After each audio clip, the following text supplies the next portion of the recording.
Hello and welcome inside a special live edition of Indiana Fever Insider. I'm Brian Haenchen of the Indianapolis Star, joined by Chloe Peterson, Indiana Fever Insider for the Indianapolis Star. I am in Indianapolis. Chloe is in Phoenix. Yeah.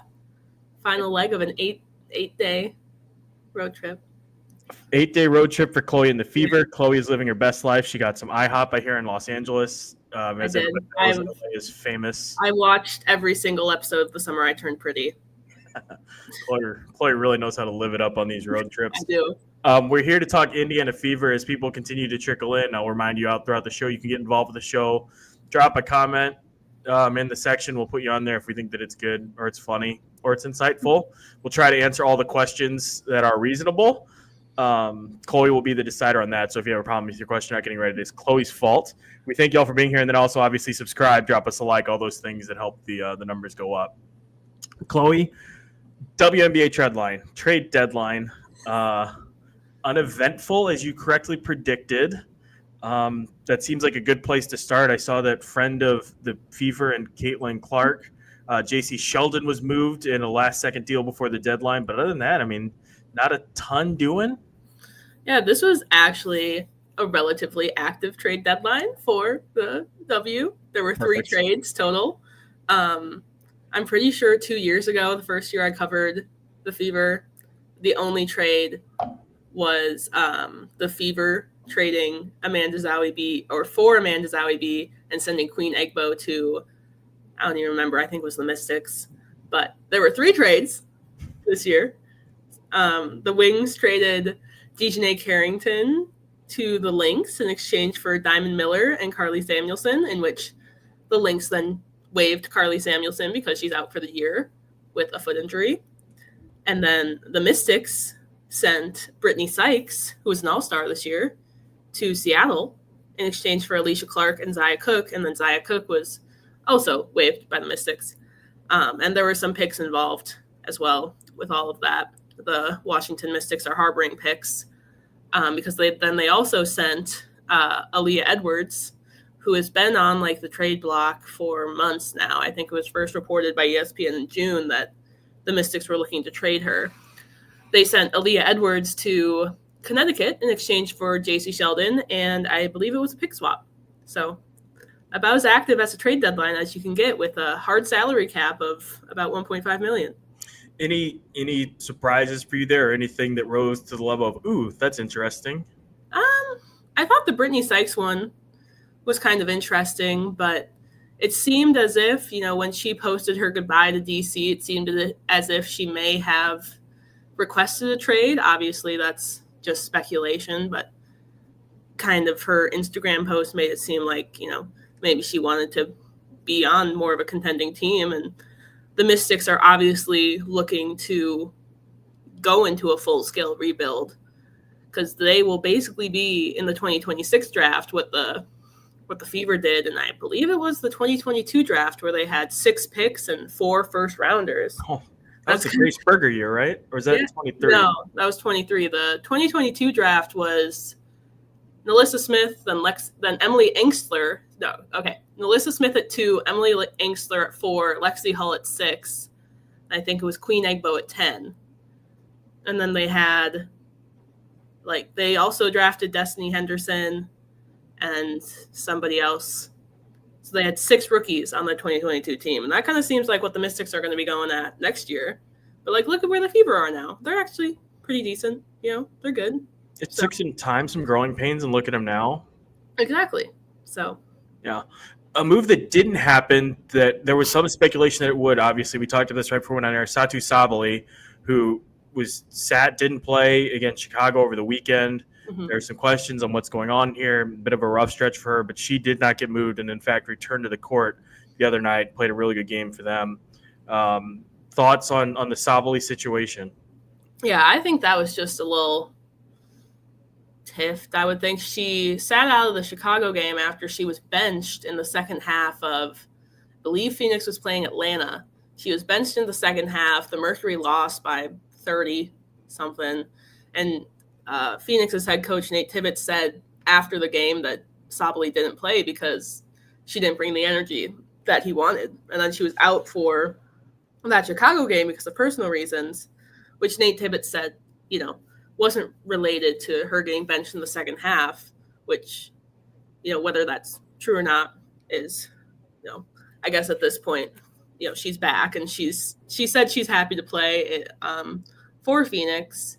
And even if she did kind of want to get traded, I believe it would have been similar to a DeWanna Bonner situation because Satu Sabally is on a $200,000 plus contract. I can't think off the top of my head what it is right now. I believe it's like $225 or $230 because she was cored, which would have given her up to $249,000, but she signed for less than the core max, but more than the traditional max. So she's somewhere in between $220 and $250, and that's a really hard contract to move in the W, just because of that hard salary cap, and you have to match those salaries in trading. You have to match the entire salaries. Like when the Wings traded Dejanay Carrington to the Lynx, they got Diamond Miller and Carly Samuelson because those two players then matched Dejanay Carrington's salary, even though Carly Samuelson was out for the year and they knew they weren't going to be able to use her this year. 23 points for Sabally on 9 of 12 shooting in that game against the Connecticut Sun the other night. Nate Tibbetts said she looked at peace, and he says, quote, "When you play at peace and you know that your teammates have your back, it's extremely important," unquote. So things seem to be quieting down there over in Phoenix, which is where the Fever will be playing tonight. We'll get to that game, a preview of that, and talk about the LA loss the other night here in a minute. Chloe, we haven't talked – actually, I haven't even seen you since the last time we did a show together, where, again, you said, and it made a lot of sense in the moment, that Chloe Bibby would be a Fever for at least the next week, probably the rest of the season.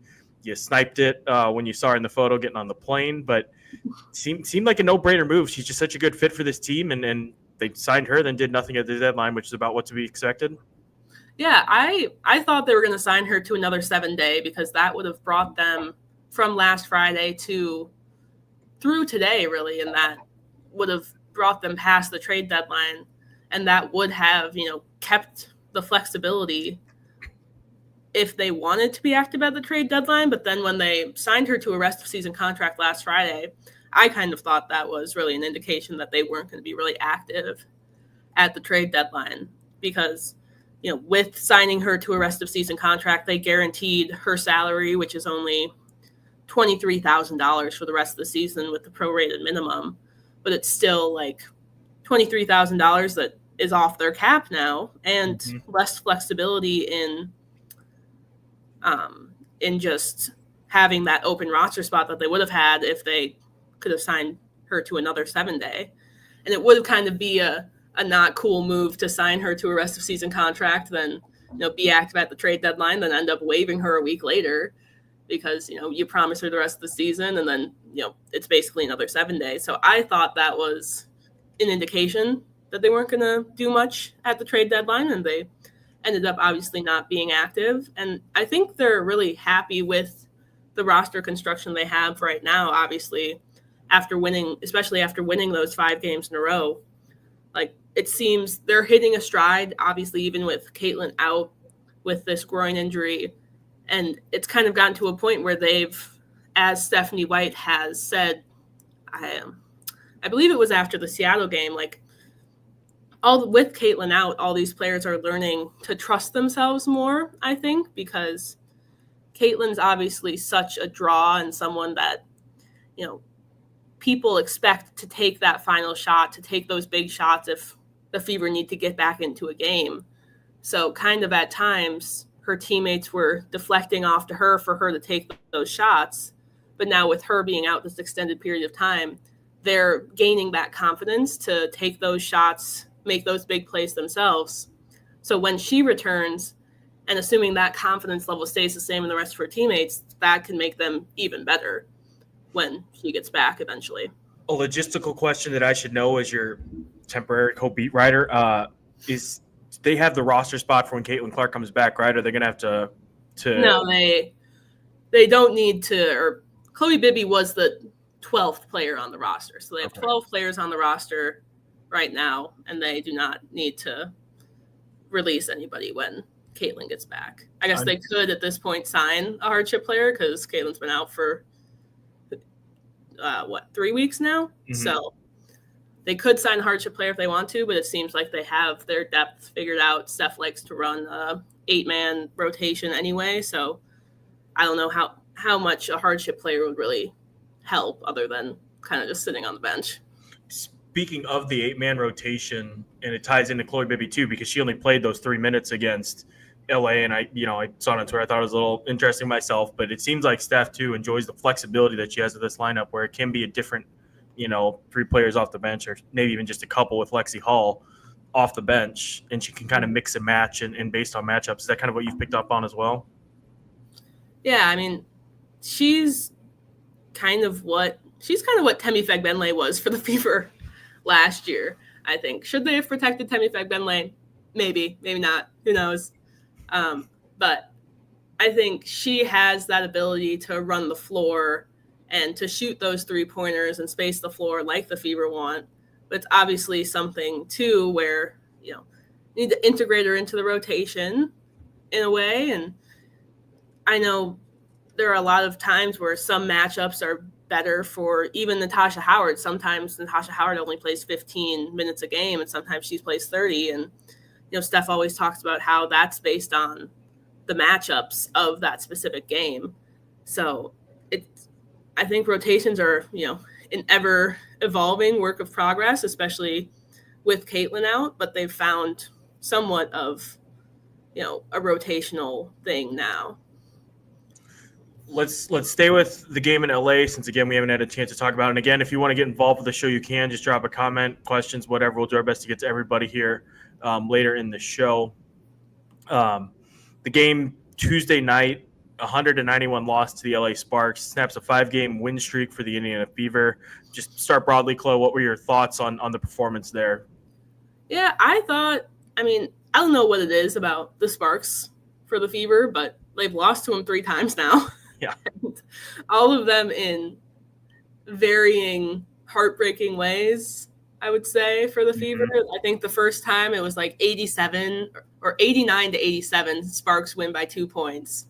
And then the second time was, I think, the Fever were leading by 10 points, and then the Sparks came back in the fourth quarter, erased that 10-point deficit, and managed to win by 10. And then, this game on, Tuesday night was just a wire-to-wire win for Los Angeles, I think, past the first quarter. Like, the Fever led by 1, I think it was, after the first quarter, and then the Sparks had a 12-point difference from the second quarter and their lead got up to 22 points. So it's just something, I think, with the Sparks' size. They have De'Erica Hamby, they have Azura Stevens, they have Cam Brink back now, and that's a lot of size, a lot of length, and they're able to push the pace, run the floor, kind of like the Fever do, and it's a lot of back and forth, I would say, and that can obviously tire players out pretty easily. And the Fever were on their 3rd game of a 4-game win or a 4-game road trip, and I think some of it was, they just couldn't keep up with them.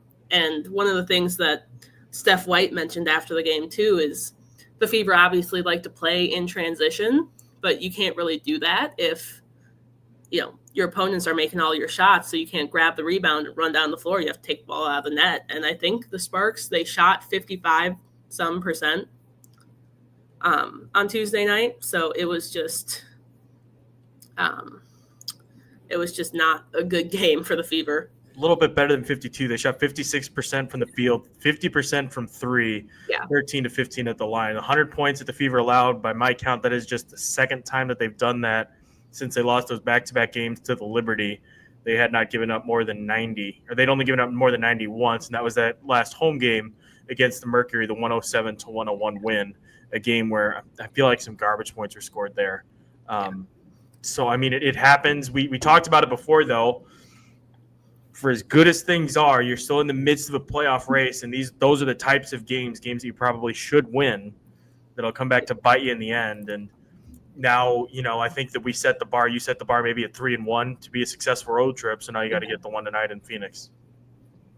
Yeah, I think this game too against Phoenix is pretty crucial because then the Fever will have the tiebreaker over over the Mercury. I mean, it's not the end of the world for the Phoenix or for the Fever if they lose tonight, because then they'll play Phoenix again. They have another chance to get that tiebreaker. But it would be nice for them to have the tiebreaker over.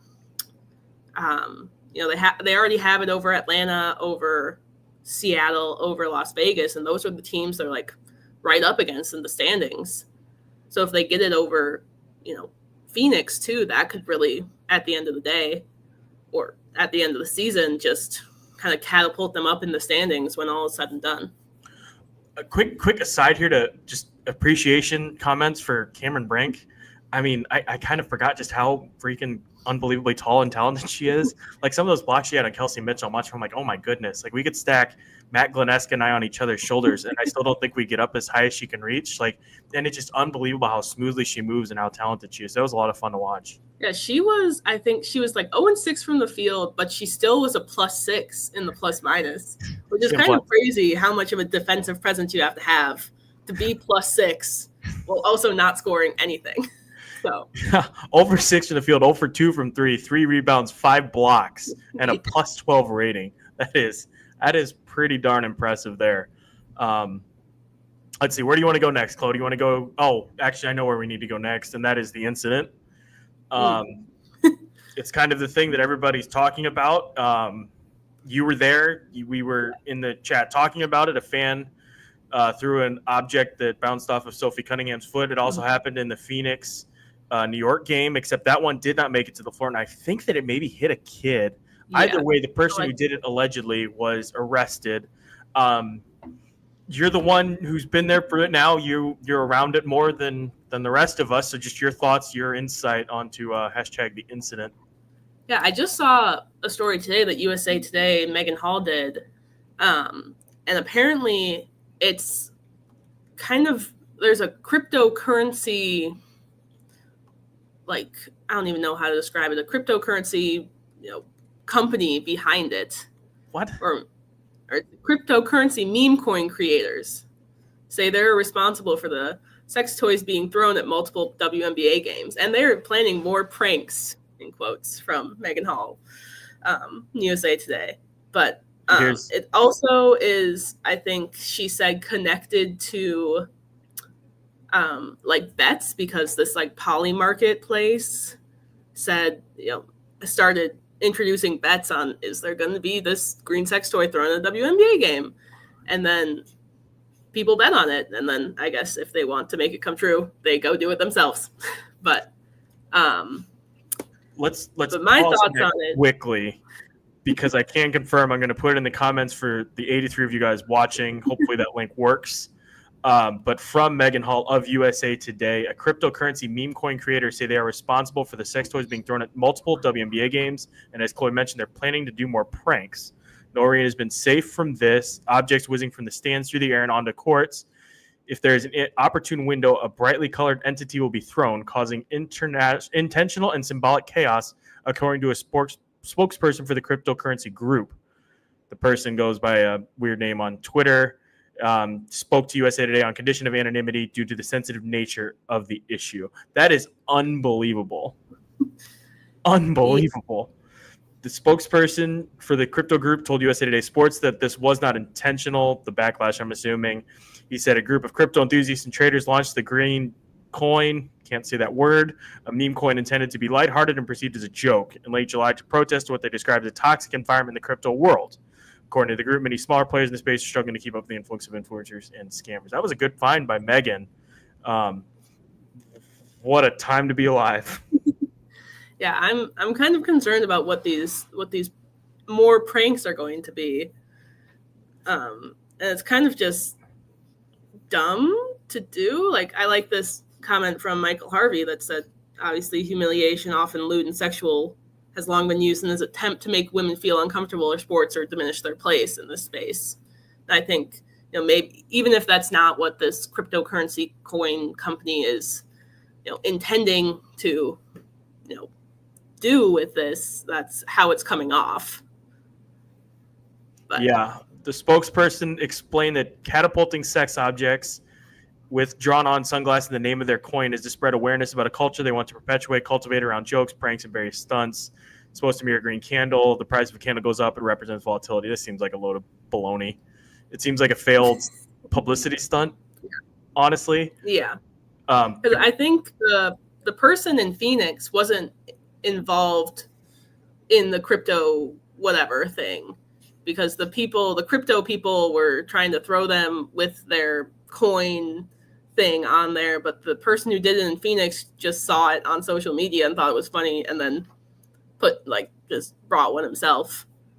So I don't know how much of it is, people doing it together or people just following viral stuff on social media at this point, but yeah, 2 people have been arrested so far. So, and I apologize for cutting you off. I'd like you to have the floor and voice your opinion on the whole thing and go for it.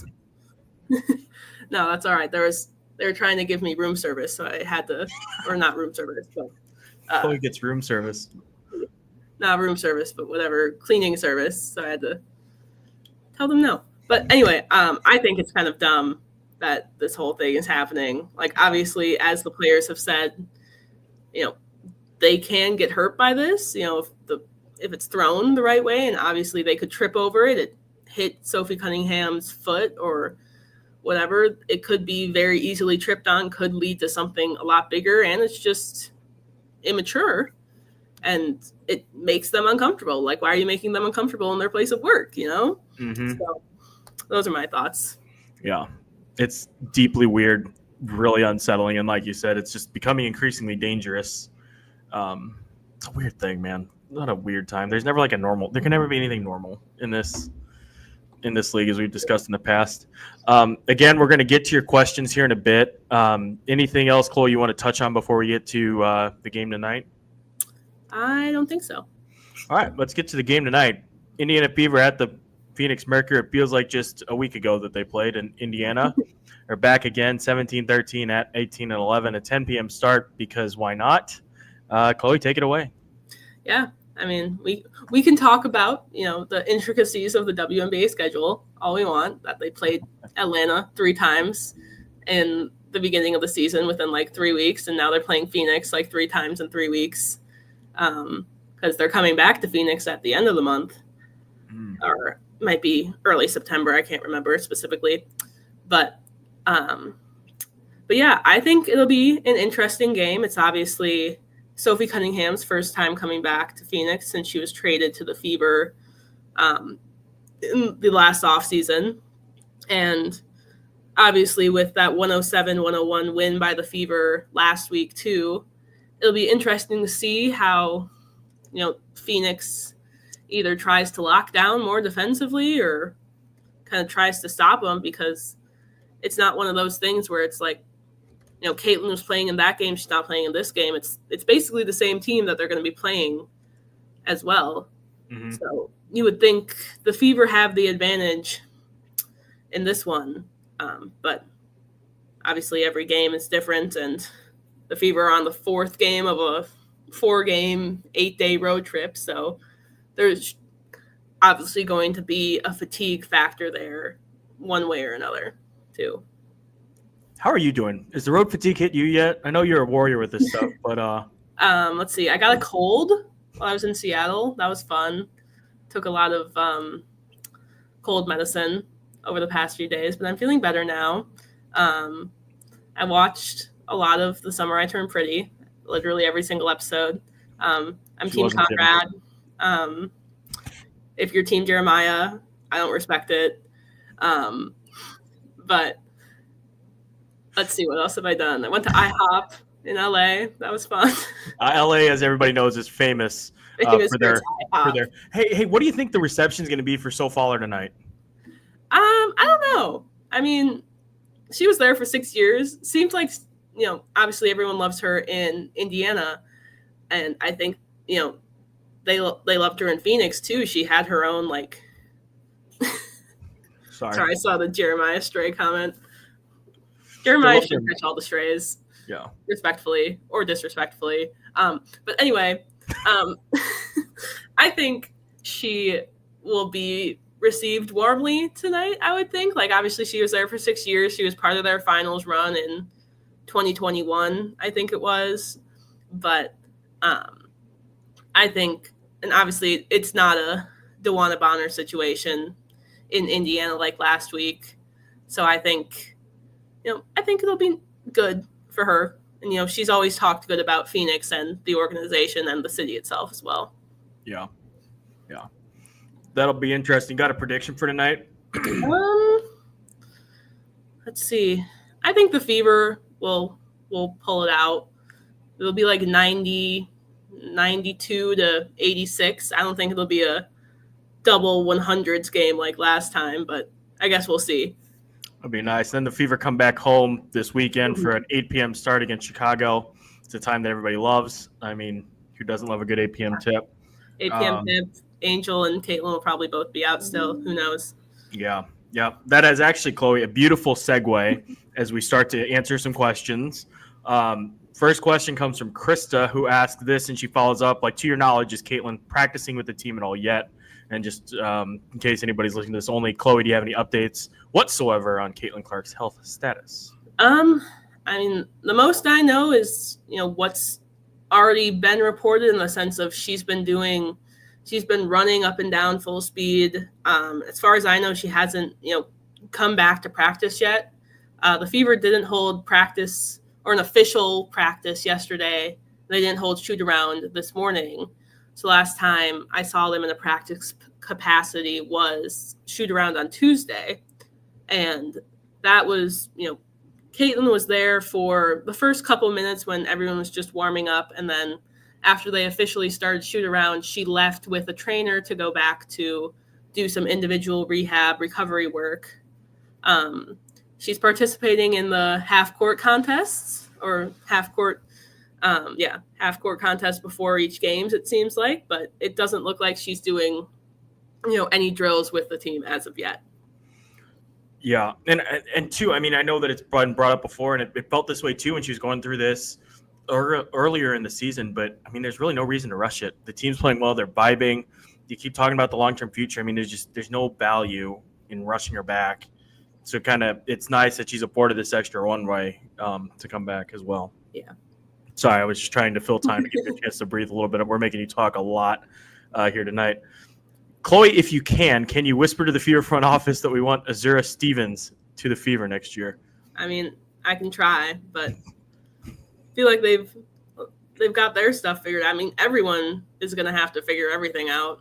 I don't know what's going to go on because the Fever only have 3 players under contract next year with Aaliyah Boston, Caitlin Clark, Michaela Timpson.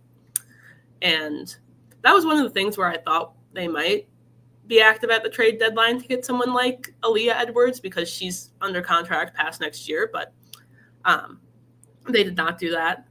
But I think every front office will be scrambling next year, especially as nobody's going to negotiate or sign until after this new CBA is agreed to, which who knows when that's going to be. And who knows how that's going to affect the expansion draft because that's also collectively bargained. And then who knows how it's going to work with a double expansion draft, especially if you only have 3 players or if you're like the Fever and you only have 3 players under contract. So everything's up in the air. That'll be its own show, I think, in all seriousness. Yeah. We're going to plan our show on the air now while everybody's listening, but I think that'll be its own separate show where we get Chloe and some people who cover the league in a more national setting to just discuss that. Because, I mean, those consequences are real. I mean, it's a brilliantly coordinated effort from the players. Who can blame them for making sure their contracts expire before the new CBA, obviously? And then what does a lockout mean for the league? What does the expansion draft look like if it has to be pushed back? What does that do to the offseason schedule? I mean, there's so much going on. I mean, the real excitement is really going to start after the championship trophy is hoisted in the end of September? I think it'll be October this year. All right. So especially in October. With the finals going to 7 games. Yeah. Again, as we give Chloe a chance to breathe here, a fun fact to know and tell from Pat Boylan. With 14 games to go, Kelsey Mitchell is currently on pace for the highest scoring season in Fever franchise history at 20 points per game, beating out Tamika Catchings with 19.7. Caitlin Clark, 19.2 as a rookie. Kelsey Mitchell also has another one of those numbers, 19.2. I'm assuming he meant 2024 or 2004, he has. So there's a fun fact to know and tell. Let me see. Here's a good one, an interesting one. Do you think the Fever are keeping certain players for vibes rather than on-court results? I mean, I don't think so. I think in any team, there's going to be people who don't play, any roster. I'd assume they're talking about, Bree Turner, Sydney Colson, who kind of get limited minutes now. But I think when you look at any roster, there's going to be people that just don't play who are out of the rotation, especially with, coaches like Steph White, who, they like to play these smaller, 8-man rotations.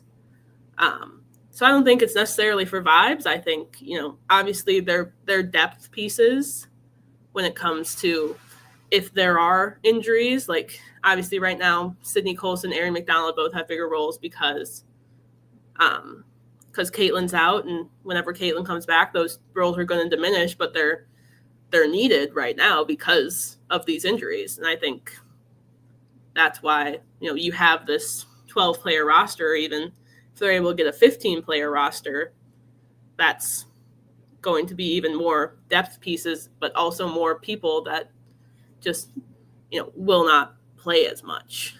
Like I was trying to think of a player that's, similar. The one I thought of was, Mackenzie Holmes on the Seattle Storm. Mm-hmm. She does not get in mostly at all, and there's always one or two players usually on each team that get limited minutes, but they're there for the depth piece. They're there to develop. Like in Michaela Timpson's case and Mackenzie Holmes' case, they're both rookies, but they have that potential where they're going to develop, in those years. They just don't have a specific rotational spot right now. Don't have to address this one together. I just want to make sure that was kind of lumped into what Chloe was saying there, just in terms of how the roster is constructed. Sophie Cunningham made headlines this week with the comments on DeWanna Bonner on her podcast. What was it that she didn't text when she left? Yes, I believe it was. Do you have an opinion one way or the other to put you on the spot? If you don't, it's fine. We'll move on. If you do, fire away. I mean, I think, there should have been a text. Like, obviously that's Sophie's side. We haven't heard DeWanna Bonner's side of things as well, but I think it obviously would have been nice for, obviously DB was one of their top signings. Everyone seemed to be really excited to have her, and it didn't work out. But it seemed like it would have been nice for her to even just say goodbye to them, whether it's sorry this didn't work out, wish you luck, kind of as Sophie mentioned on her podcast. But I guess we don't know the specifics of the situation and how it really went down internally for the Fever. But, I think that kind of also would play into, how Aaliyah Boston reacted, I think, when someone asked her post-game what she thought of those boos for DB when obviously she came back to Indianapolis. And obviously Aaliyah Boston was like, that doesn't have anything to do with me. And obviously I think that obviously DB leaving the way she did can obviously create some animosity, but as Steph White has said, multiple times, especially when around the times that DB was coming back to Indianapolis, like they just hoped she got to a place that, she enjoyed and she was able to fit in, and Phoenix is that place for her. Here's an interesting one on the game day experience from Living with Livy. Any idea why the Fever organization doesn't do fan giveaways like shirt, towels, etc.? The Sky did that for a few games, and so did the Liberty. There were definitely towels for the home opener. Yeah. And I feel like there have been towels for a few other games too throughout the year. They haven't done like shirts or anything. I'm really not sure why. I know the Pacers have done. The Pacers did shirts all throughout the playoffs. Like every game they had a different slogan. So that could be something where they're waiting for a potential playoff run to kind of do shirts and stuff like that. And it also might just be because people are going to buy stuff, whether they give it away or not. So might as well have them buy the stuff. I think that's the answer. You're not hurting to get butts in seats despite Caitlin Clark's absence. You're not hurting to sell, or you want to sell merchandise because that's how you keep the business moving. So I think you're onto something there. And then also, I'm sure for the playoffs they'll do stuff, because if you can't get in the gates, you can still sell those T-shirts at the team store and make some money off of that. Yeah. Patrick is determined this, and he also says Stephanie White's a terrible for a defensive-minded coach. I don't think that I really agree with that assessment. If you do, Chloe, fire away. But thoughts on let's take this a different direction. Let's just say, looking ahead to the offseason, let's say the CBA gets done tomorrow and everything's hunky-dory. What are the biggest needs that the Fever have to address? What would your priority list be for them? I think they could do well with post depth, or more post depth. Like, obviously they have Aaliyah Boston, and if they want to bring back Natasha Howard as well, that's a front court that's been working for them. There's obviously some growing pains at the beginning of the season, but it's been working for them obviously lately, and Natasha Howard's been really like growing into her role on the Fever.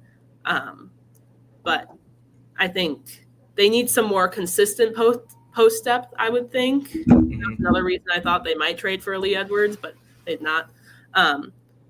So, like, obviously Damiris Dantas and Michaela Timpson have those good depth pieces, but they've both kind of come in and out of the rotation at times. Obviously, Dantas left for AmeriCup at end of June, early July, and then kind of Michaela Timpson took over those minutes, and then Damiris Dantas wasn't playing as much when she returned, and then that kind of switched again.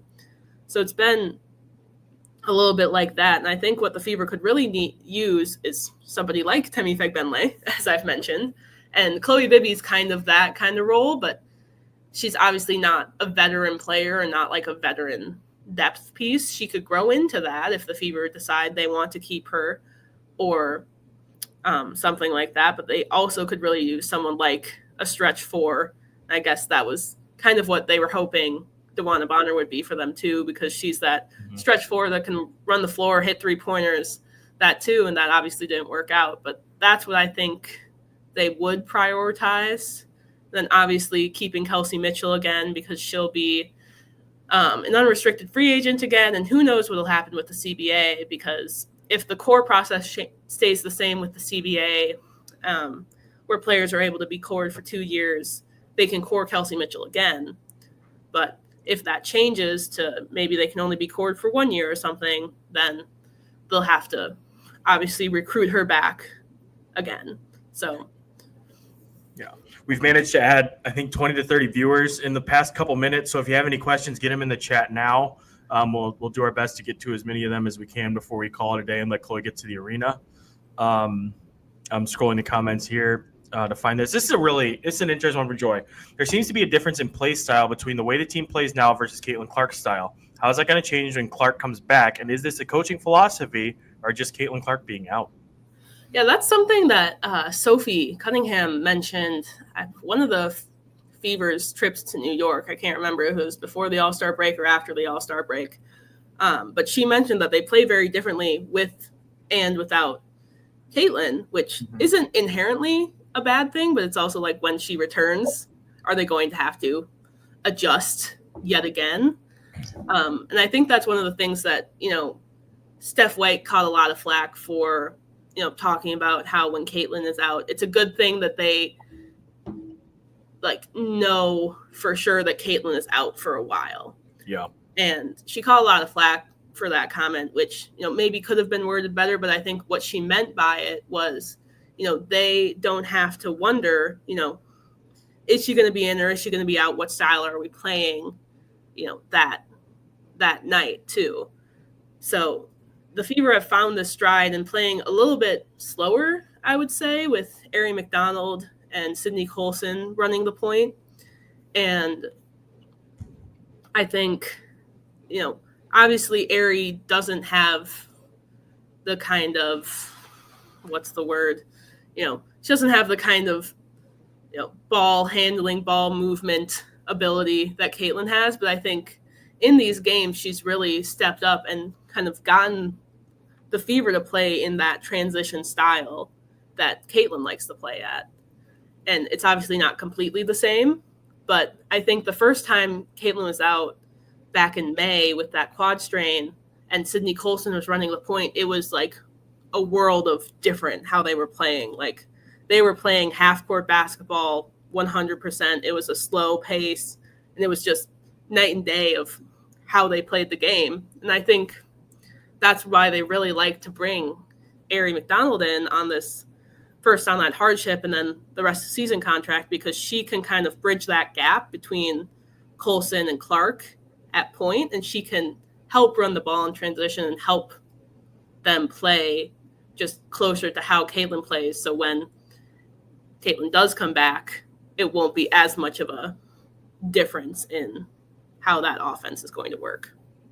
Patrick really just doesn't like Stephanie White. He's complaining about her press conference now in the comments. I would push back on that as well. I think that she gives generally really thoughtful answers and does a really good job of answering the same question, sometimes 3 times in a single day about a single player. So I think she does a good job.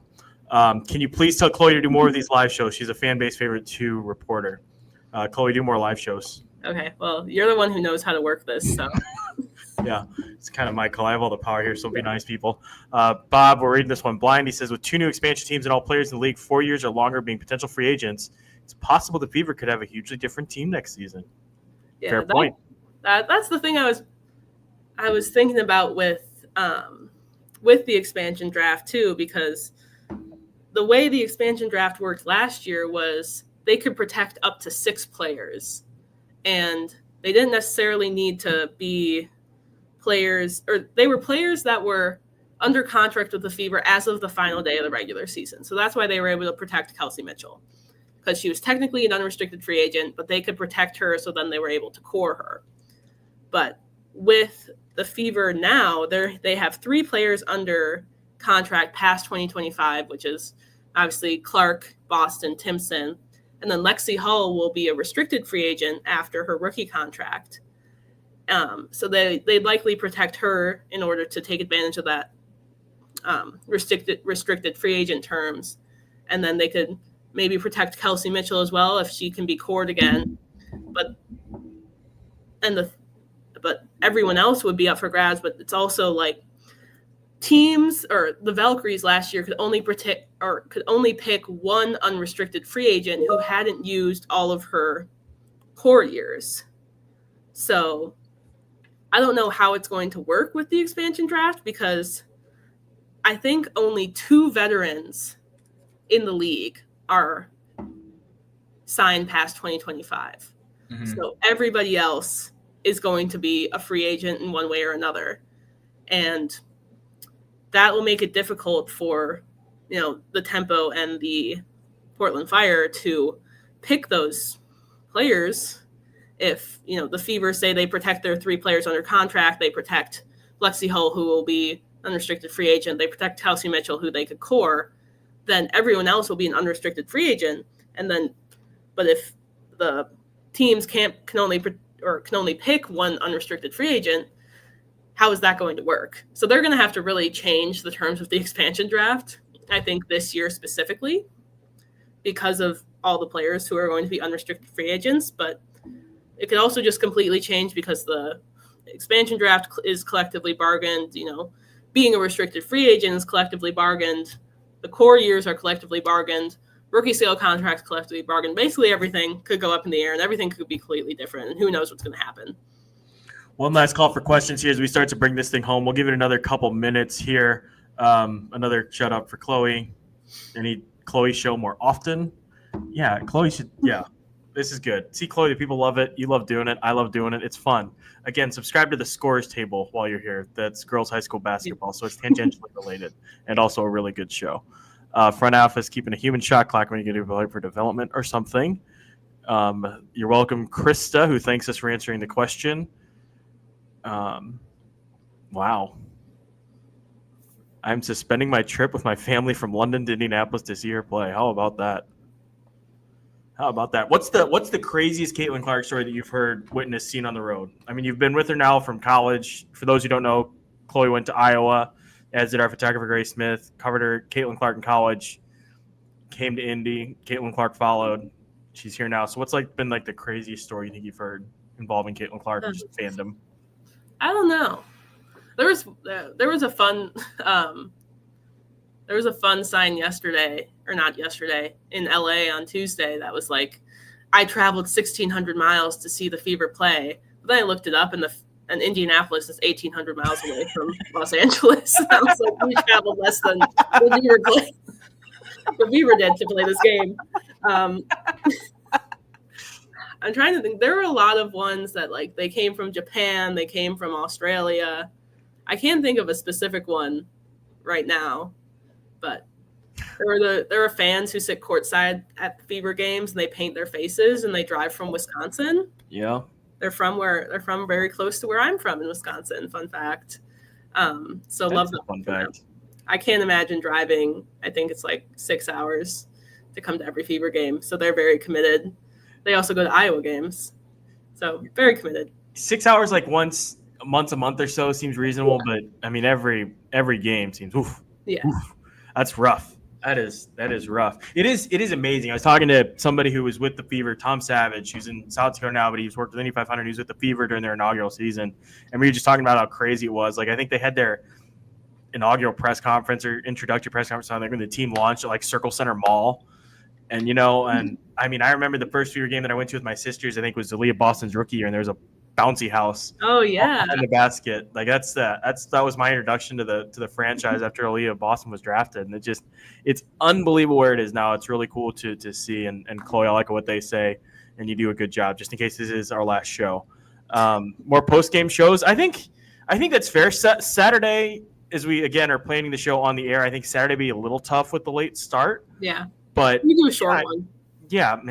Okay. The live shows though are fun, and then, I enjoy doing them there. You see here, I can't even stay up late to watch. That's relatable. Yep. A lot of international fan bases on X, Korea, Philippines, Norway, and Julia wants Temi back. Also want Elena and Azura. Alana Smith was on the Fever at one point, and then they traded her. They traded her rights, I think, and then she went to Minnesota. Anything else, Chloe, you want to get to before we shut this thing down? We said we would go 30, could go as short as 15. We wound up going 47. This has become a developing trend as we settle in here. Anything else you want to get to? Anything else you want to just get off your chest as we wrap things up? I don't think so. Everyone watched The Summer I Turned Pretty, Team Conrad. My TikTok is all Summer I Turned Pretty now because I looked it up once because I binged the entire series on this road trip. Team Conrad. We don't like Jeremiah. Shout out Dustin Dopriak. I think that my backdrop is good. Chloe's it's fine. I mean, what can you do with the hotel room? There's only so much you can do. I thought maybe she'd get out in the desert and have like some cactuses back there. It's like 115 degrees. Let me check. See, guys, so Chloe's great, but it's 116 degrees out today. Again, I question the commitment. Like if you were really in this, you'd be out there in that heat. Yeah. Or someplace public. The full sun. Yeah. Chloe's a reasonable person, I guess. I don't know if she's referring to the Summer I Turned Pretty takes or the fact that I don't want to sit outside in the sun. But probably either way, both. I respect that. Joey says that triple down. I don't think that she's appreciative of your takes. Shout out to Dustin Doprek. Like I said, we love you, Dustin. To Tony Northside. We'll go with the North today. Tony's great. And yeah, that's it. That's our first live show, Chloe. We went 48 minutes. We had topped out at 100 viewers. Nice. You did great. We love and appreciate you guys coming in to watch. We thank you all so much for commenting and getting involved. That was more comments than I was expecting and more grounded comments and good questions than I was expecting, if I'm being honest. And that's not a shot at anybody or trying to say anything. It just, you never know what you're going to get on this. And obviously, we're getting gold. So you guys rock. You're awesome. And yeah. Chloe, anything else to add? No, thanks for watching. Thanks for questions. I thought there were going to be no questions, so I'm glad there were some. Yes, that was a great job. We will be back with probably a recorded show around 3 a.m. Eastern on Saturday once the Chicago Fever and Indiana Fever finish their double or triple overtime marathon. Speaking that into existence. And yeah, we thank you guys so much for watching. We'll talk to you again soon. Fever and Mercury tonight. Bye. Bye.